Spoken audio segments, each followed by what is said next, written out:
नमस्कार, स्वागत है आप सभी का। मैं हूं आपके साथ अनु सिंह और चलिए खबरों की शुरुआत करेंगे, जहां यूपी विधानसभा चुनाव में आए नतीजों से साफ हो गया है कि जनता को भाजपा पसंद है। योगी आदित्यनाथ पूर्ण बहुमत के साथ फिर से सीएम बनेंगे। वैसे चुनाव से पहले एक सवाल उठ रहा था कि पश्चिमी यूपी के जाट क्या भाजपा से नाराज है, लेकिन जैसे ही चुनाव के नतीजे आए, पश्चिमी यूपी में भाजपा ने बाजी मार ली। नतीजों ने साफ कर दिया कि बात चाहे किसान आंदोलन की हो या फिर गठबंधन की, लेकिन जाटों ने फिर भी सबसे ज्यादा भरोसा बीजेपी पर ही जताया है। कैसे, देखिए इस रिपोर्ट में।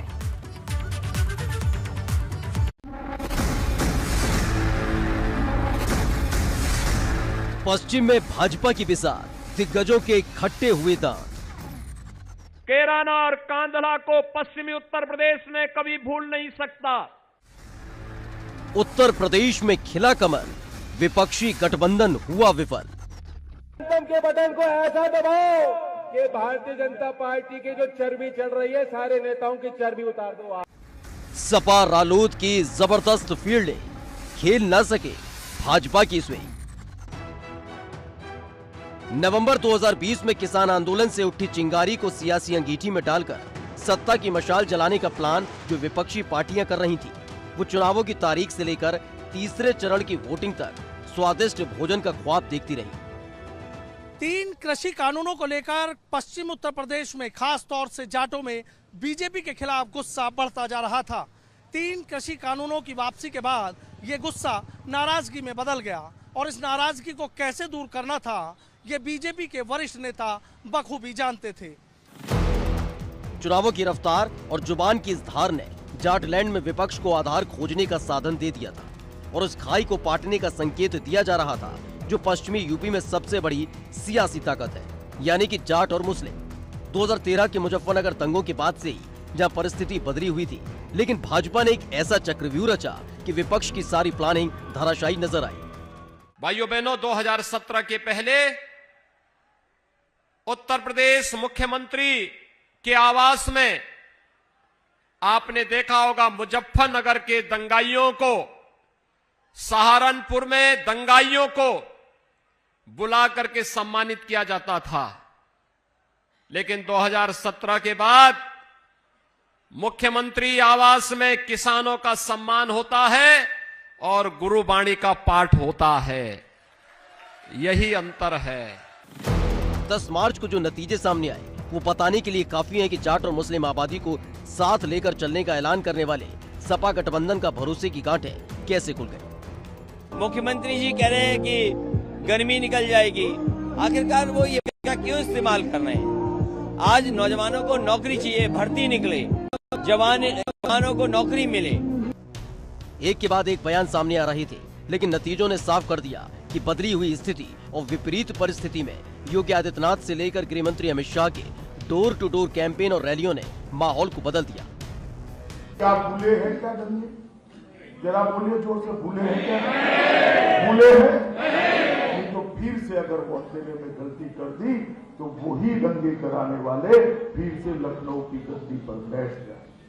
अगर कमल चुना तो दंगे नहीं होंगे। हमारे शासन में उत्तर प्रदेश के अंदर एक भी बड़ा दंगा नहीं हुआ। दंगा करने वाले जेल की सलाखों के पीछे। दरअसल कैसे विपक्षी गठबंधन का सारे दाव पे धरे के धरे रह गए, वो इन आंकड़ों को देखकर आसानी से समझा जा सकता है। पश्चिमी उत्तर प्रदेश में कुल 136 सीटें हैं, जिसमें से 33 सीटों पर आरएलडी ने सपा के साथ गठबंधन करके चुनाव लड़ा था। लेकिन 10 मार्च को जब नतीजा सामने आया तो पता चला कि 33 सीटों में से 25 सीटों पर आरएलडी को हार का सामना करना पड़ा और सिर्फ 8 सीटों पर आरएलडी जीता। आंकड़ा इतना भर नहीं है जो विपक्ष की रणनीति के धराशायी होने का साक्षी रहा हो। आरएलडी के गढ़ माने जाने वाले बागपत में भी हालत खस्ता हो गई, जब बागपत की 2 सीटों पर भाजपा गठबंधन ने जीत हासिल की। यही नहीं, जिन 8 सीटों पर आरएलडी ने जीत हासिल की, उनमें से 3 सीटों पर सपा नेता आरएलडी के सिंबल पर चुनाव लड़े और जीते। अखिलेश यादव को उम्मीद थी कि पश्चिम उत्तर प्रदेश में जाटों की नाराजगी बीजेपी का गणित बिगाड़ सकती है, इसलिए उन्होंने जयंत चौधरी से गठबंधन कर लिया। शामली से अखिलेश और जयंत चौधरी ने रोड शो भी निकाला और बीजेपी के खिलाफ पूरा माहौल भी बनाया, लेकिन ये माहौल हवा हवाई साबित हुआ, क्योंकि समाजवादी पार्टी की साइकिल पर बैठकर मात्र 3 जाट विधायक ही विधानसभा पहुंच पाए। ये आरएलडी के लिए बहुत बड़ा झटका रहा, वो भी तब जब माहौल किसान आंदोलन का बना हुआ था और उसे भुनाने के लिए ही सपा आरएलडी के साथ गठबंधन में आई थी। लेकिन आरएलडी के मुकाबले देखा जाए तो सपा फायदे में रही। पश्चिमी यूपी की 136 में से सपा गठबंधन ने कुल 43 सीटें जीती, जिसमें से आरएलडी के खाते में 8 सीटें गईं, तो वहीं सपा ने अकेले 35 सीटों पर साइकिल दौड़ाई। सुनने में ये आंकड़ा जरूर अच्छा लगता है, लेकिन उम्मीदों के मुताबिक नहीं है, क्योंकि जो माहौल पश्चिमी यूपी में था उसे देखकर लग रहा था कि करिश्मा होने वाला है। भाजपा ने पश्चिमी यूपी की 136 सीटों में से 93 सीटों पर जीत हासिल की, जो उम्मीदों से कहीं ज्यादा है।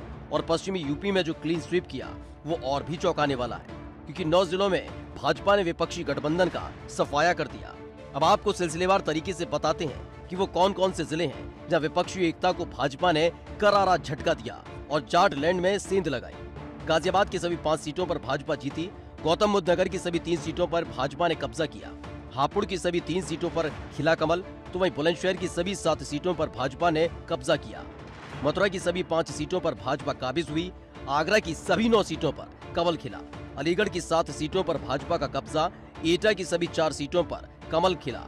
पीलीभीत की सभी 4 सीटों पर भाजपा काबिज हुई। पश्चिमी यूपी की तस्वीर के साथ साथ जाटलैंड के उन जिलों में भी सपा गठबंधन को झटका लगा जहां से सीटें निकलने की सबसे ज्यादा उम्मीद थी, जैसे कि बागपत की 3 सीटों में से 2 सीटें यानी कि बागपत और बड़ौत में भाजपा ने जीत दर्ज की और सिर्फ आरएलडी की परंपरागत सीट छपरौली विधानसभा सीट ही आरएलडी की झोली में आई।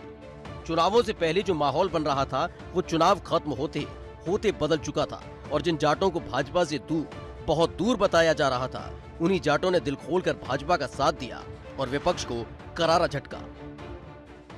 जाटों के गढ़ में समाजवादी पार्टी और राष्ट्रीय लोकदल ने जो चक्रव्यूह रचा, उसे बीजेपी के धुरंधरों ने बेहद आसानी से भेद डाला।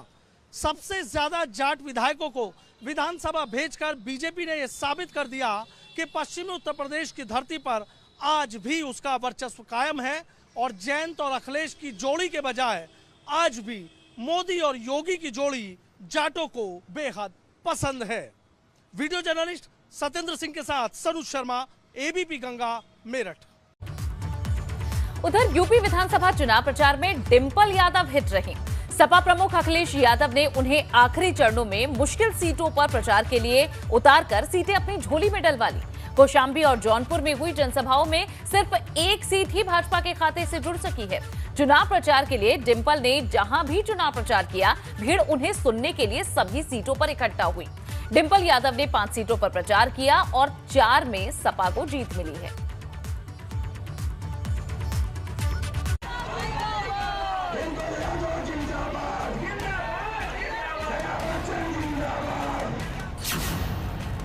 डिंपल ने जहां जहां किया प्रचार,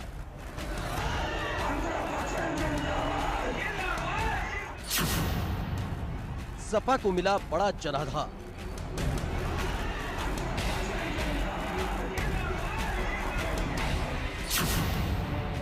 डिंपल की ललकार, भाजपा हुई लाचार।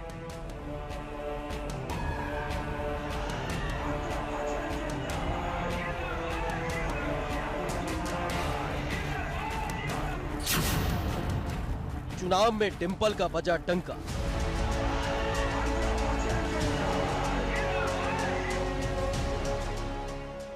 यूपी चुनाव में समाजवादी पार्टी के लिए डिंपल यादव लकी साबित हुई। प्रचार के दौरान सपा और सहयोगी दलों के तमाम नेताओं ने चुनावी प्रचार में अपनी ताकत झोंकी,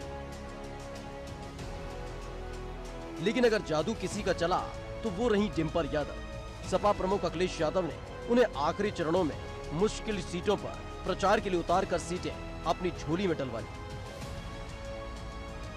ये सरकार जो मौजूदा सरकार है, डबल इंजन की सरकार है। ये बताइए कि जंग का रंग क्या होता है? जब जंग लग जाता है लोहे में, इंजन की बात हो रही है तो लोहा ही इस्तेमाल होता है इंजन बनने में। जंग का रंग क्या होता है? मुझे लगता है जिस रंग के हमारे मौजूदा मुख्यमंत्री कपड़े पहनते हैं उसी रंग का होता है। तो ऐसे जंग वाले इंजन को हटाने का समय आ गया है। इन 5 सालों में जो आंकड़े आए हैं वह आंकड़े बहुत ही दर्दनाक हैं। तो मैं समझती हूँ जनता तैयार है ऐसी सरकार हटाने के लिए जो जुल्म करती है, जो सितम करती है, जो जातिवाद फैलाती है। क्या आप सब लोग तैयार हैं?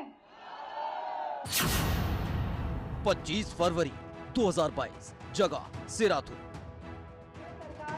डिंपल यादव ने ये बयान कौशाम्बी के सिराथू में दिया था। उन्होंने सीएम योगी के कपड़ों पर तंज कसा था। डिंपल यादव की 5वें चरण में ये पहली जनसभा थी जो उन्होंने सिराथू में सपा की उम्मीदवार पल्लवी पटेल के लिए की थी। पल्लवी के लिए सीट मुश्किल थी क्योंकि उनके सामने उत्तर प्रदेश के डिप्टी सीएम केशव प्रसाद मौर्य खुद चुनाव मैदान में थे। भाजपा का पूरा संगठन यहाँ ताकत झोंक रहा था। ऐसे में डिंपल यादव ने जनसभा कर पल्लवी पटेल को टक्कर मिला दिया। 10 मार्च को जब चुनाव के नतीजे आए तो पल्लवी पटेल ने केशव प्रसाद मौर्य को 7,337 वोटों से हरा दिया। दरअसल ये सीट भाजपा का मजबूत गढ़ मानी जाती थी। 25 फरवरी 2022, जायद। सिराथू के बाद डिंपल यादव ने यह बयान कौशाम्बी के चायल में दिया। डिंपल यादव यहां सपा की उम्मीदवार पूजा पाल के लिए प्रचार करने पहुंची थी। पूजा पाल का मुकाबला अपना दल सोनीलाल के नागेंद्र प्रताप सिंह पटेल से था। ऐसे में डिंपल यादव ने चुनाव प्रचार कर नई जान फूंक दी। डिंपल यादव के चुनाव प्रचार का ही असर रहा कि पूजा पाल ने अपने दल के उम्मीदवार नागेंद्र प्रताप सिंह को 13,209 वोटों से हरा दिया। पूजा पाल पूर्व विधायक राजू पाल की पत्नी है, जिनकी हत्या 2005 में कर दी गई थी।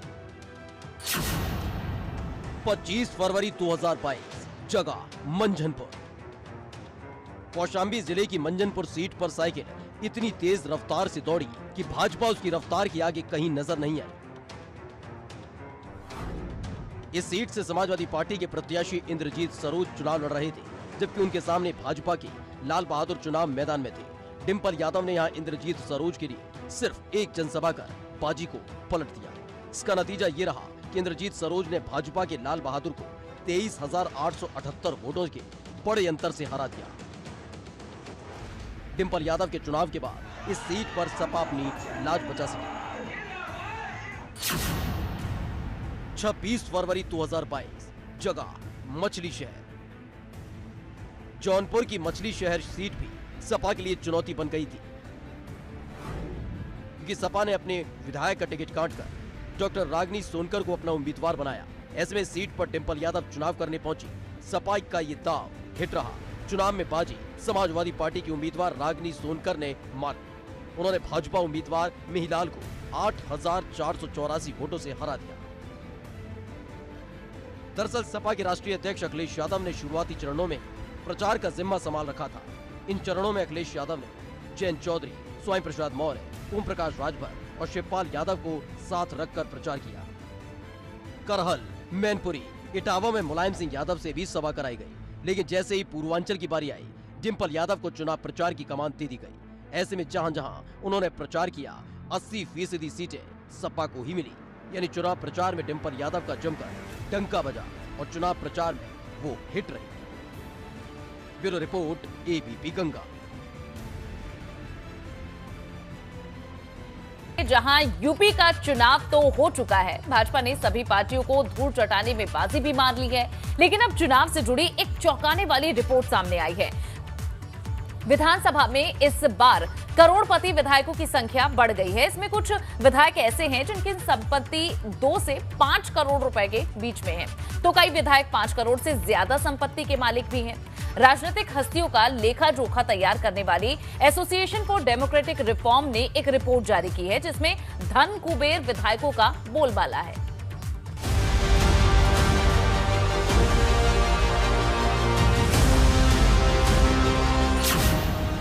यूपी चुनाव की चौंकाने वाली रिपोर्ट। धन कुबेर विधायकों की संख्या में इजाफा।